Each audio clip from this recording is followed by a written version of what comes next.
দাদা একটা কথা বলবো? বল।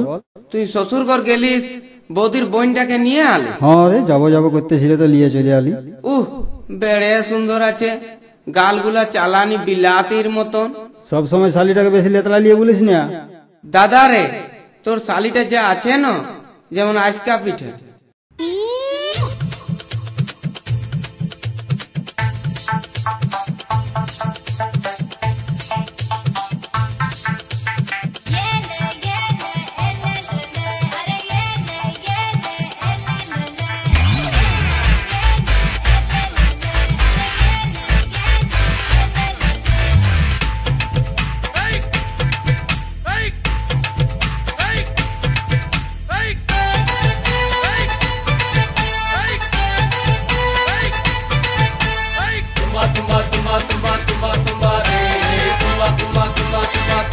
এই দাদা রে তোর শালির গাল তুম্বা তুম্বা, এই দাদা রে তোর শালির গাল তুম্বা তুম্বা। তোর শালিকে ফাঁকা পালে এ দাদা, তোর শালিকে ফাঁকা পালে লিব একটা চুমা রে। এ দাদা রে তোর শালির গাল তুম্বা তুম্বা, এ দাদা রে তোর শালির গাল তুম্বা তুম্বা।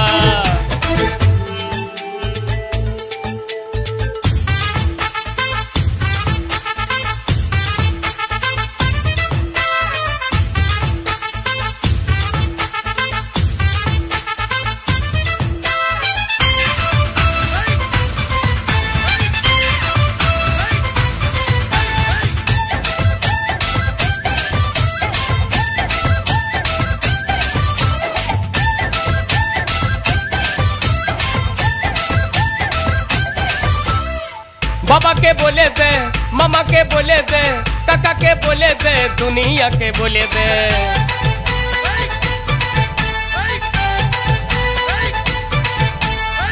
बाबा के बोले दे, मामा के बोले दे, काका के बोले दे, दुनिया के बोले दे। तोर शाली के फाका पाले ए दादा, तोर शाली के फाका पाले लिबो एकटा चुमा रे।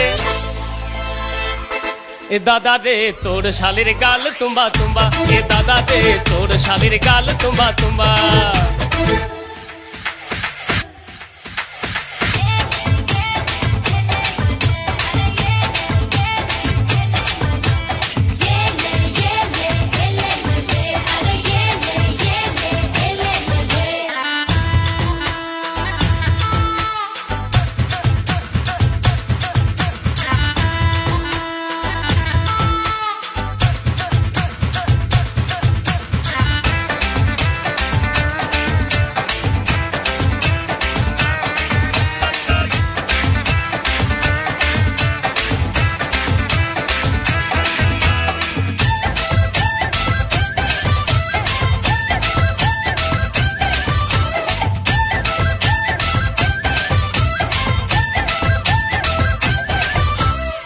मन आमार माने ना, दिल आमार जाने ना, दीवाना करे दिल तोर शाली जोशना।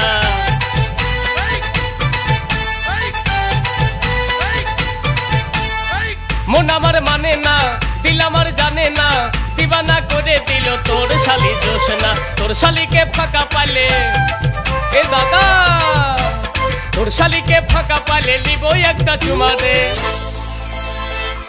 ए दादा रे तोर शालिर गाल तुम्बा तुम्बा, ए दादा रे तोर शालिर गाल तुम्बा तुम्बा। तोर शाली के फाका पाले ए दादा, तोर शाली के फाका पाले लिबो एकटा चुमा रे।